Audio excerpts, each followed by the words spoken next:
the truth about it is, a lot of people believed it deeply, and a lot of them listen to these right wing places. They donate money. They're on all kind of lists. I don't think that people could just let this go like that. And who knows? But you have to understand how deeply inbred this whole child molestation by elite coastal Democrats is in that whole goofy fucking right wing media sphere. James, we are witnessing the most delicious saga of poetic justice that I might have ever seen. Few have spread lies and conspiracies more than Donald Trump and company. The birther lie about Barack Obama, that the Russian interference in the 2016 election was to help Hillary Clinton, the stolen 2020 election. Now, the January 6th riot was a peaceful protest. Now, the Jeffrey Epstein conspiracy is coming to bite him. Epstein, the sexual predator and supplier of young girls, died by suicide 6 years ago, but MAGA, J.D. Vance, FBI head Kash Patel, and Don Bacina, they have been spreading the story that he supposedly had a list of prominent, undoubtedly establishment Democrats involved in this underage sexcapade.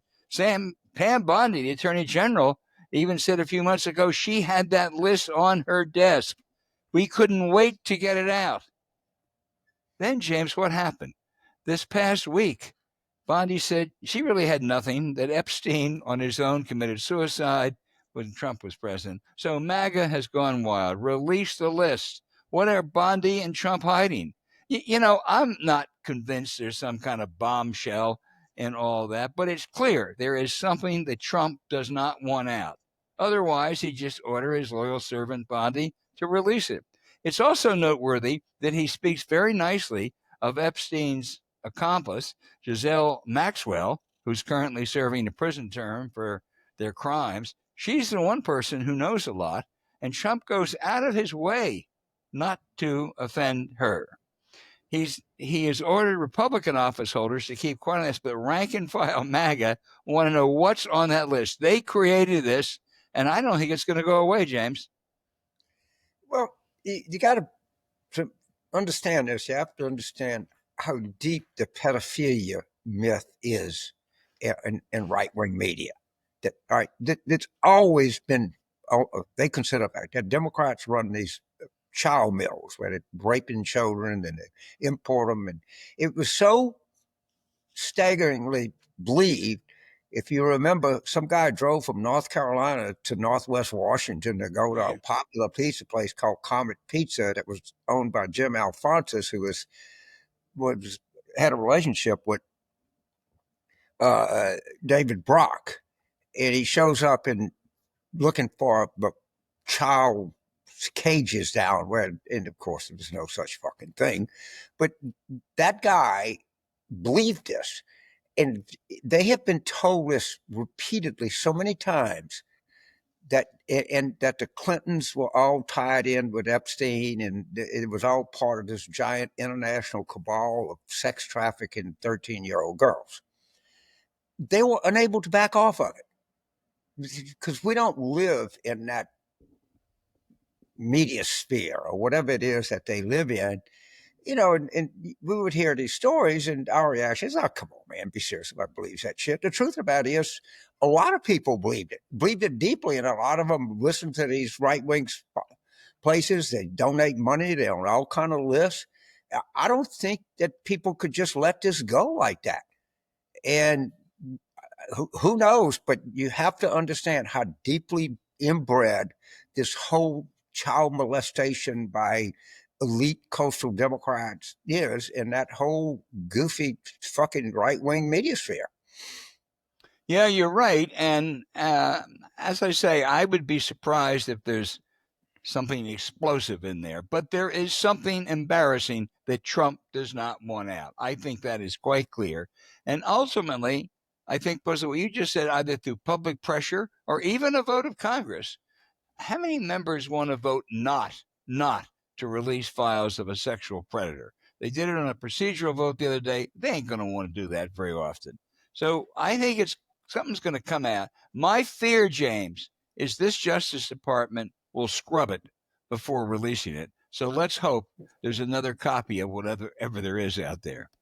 That you fear that like you fear the sun rising in the morning.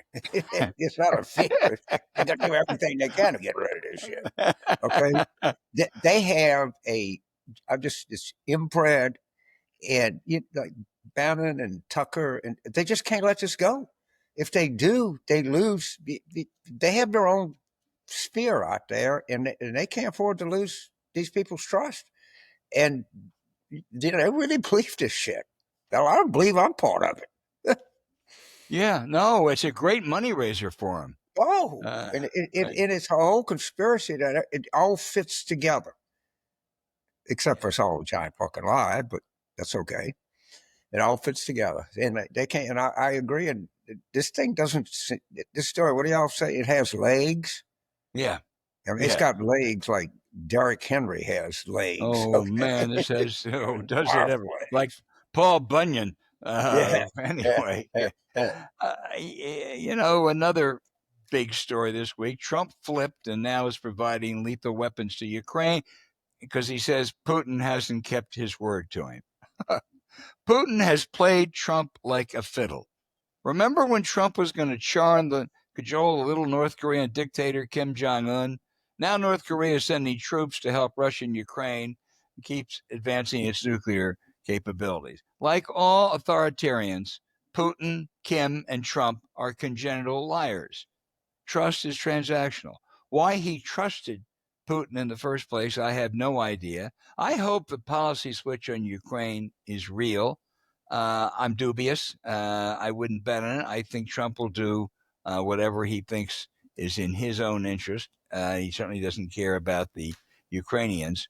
But it just the idea that Trump trusted Putin.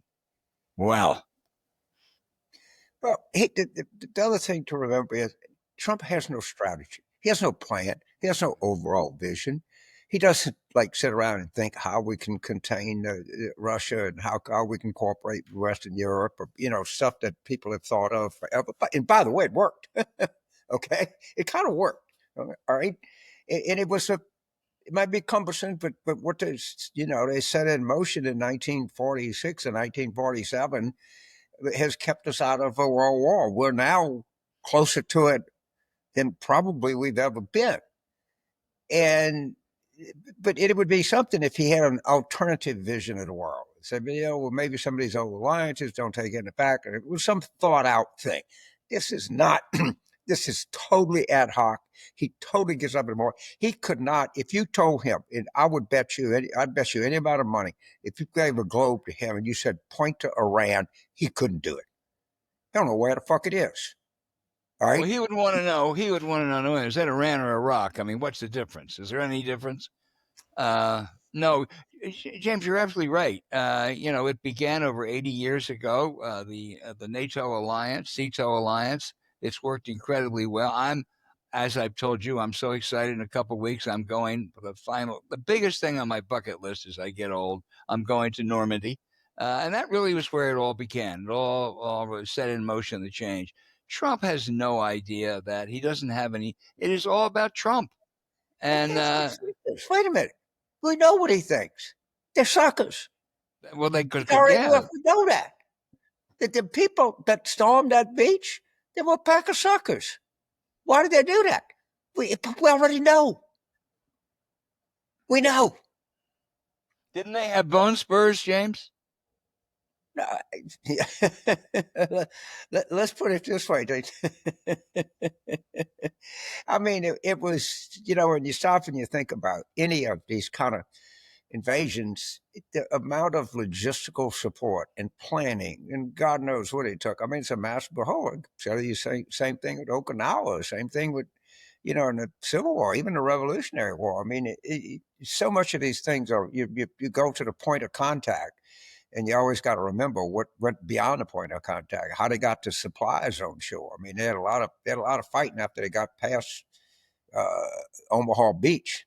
But I'm glad you're going. It's quite a moving place. I can't wait. People for 160,000, American, British, and Canadian troops and that incredible armada coming across the English Channel, largest amphibious landing in history. People forget there also were, I think, about 20,000 paratroopers or gliders who were going in behind the lines there, Oh, they which had was fake. Remember, they had all the fake invasion sites that they did to yeah, try to fool them. yeah. I mean, it was like it was a lot of that. Thing just didn't happen. That was not some brave guys, just which they did. Uh, what is when you go over there, ask the guy that there are people that now say that wonder if I Point to a Hawk or Colonel Earl Rucker went up straight up and took it. Ask the guide or the person that you had, is it true that that's now thought that we really didn't need to do that? Or was that critical to the outcome We of didn't the need to do case? point to hawk. Yeah, Yeah. yes. There's some revisionist history. I do not know if it's correct. There's also in the Pacific, there's revisionist history that we never even had to fool with Iwo Jima. We're going to have to ask our friend at the Naval Academy if that really holds up. But those are two things that you see these two myths about World War II that continue to today. And I do not know the right answer, but you will have the right answer because I'm sure that you got the best guy in the world taking you around. He'll give you the straight shot. Yeah. Yeah. It And doesn't detract from the bravery of the people that did it. Let me be no. very clear about that. Nor does if they're correct, we should have bypassed Iwo Jima. That doesn't take away from Ira Hayes and the guys that went up, Joe Rosenthal, took the famous picture. That's not what I'm suggesting. But just as a military historian, those are two questions that I'm really open to an answer on. Yeah, I looked at a picture last night of Point de Hoc, and there's been erosion. It looks so goddamn intimidating, even with the erosion. So I think that'll be a really good question. And as I Right. told you, Susan and David Eisenhower have gotten me the guide. So I think you're right. I think It's going to be as good as it gets. But we ought to think about having that Naval Academy historian. He's a great guest. Having him back on maybe in August. Yeah, we should because and also I think that we looked at. I think Okinawa might have been a bigger invasion than D-Day, but I'm open. We can ask him that too. Well, the incredible thing about D-Day was it was an amphibious landing. It was the biggest amphibious landing ever, which Right, made it somewhat different. But there may have been more people well, involved. well, now, but Okinawa's in 50. But we could talk. We'll talk about it with him. It's not. It Yeah. doesn't detract from anything. It's magnificent accomplishment on June the Oh 6th, wow. 1944. James, anything else on your mind? Polls, Supreme Court, or Yeah, there just came a VCU poll, which is historically quite good poll in Virginia, and it's like 49 to 36 or something like that. The Virginia did is they going. poll the AG's race? I do not think that they did, but they're not going to. You're not going to win the governor by double digits and lose the AG. I agree with I you. don't I think that agree. lines Yeah. up. Yeah. But and that's just one of many that comes out, and that's also underpolling the thing like crazy. Wait, the support seems to have trickled into other statewide races. Democratic State Senator Ghazla Hassim is reported 10 points ahead of GOP candidate John Reed. The Lieutenant Governor poll found former Delegate Jay Jones leads Republican incumbent Attorney General Jason Myers 47-38. So you got an incumbent Attorney General at 38. Right. That 9 points, passes man. much. Yeah. It's going to be a big day in Yeah, Virginia. it was a It's going good to be a question. big, big day. Right, right. It's going to be a Good. huge day. All right. Supreme Court does what the Supreme Court does, whatever the Republican president wants. So I read a story in the Times, and I heard him yesterday, a day before yesterday, at a lengthy interview on public radio. One of the people that follows this is Adam Litvick, I think his Yep. name is, Yeah. Great court reporter. and they don't even give you a fucking reason anymore. They just issue an order, right? And I'm just telling you, it all started with Bush v. Gore. It all started. They don't even have to give you a reason anymore.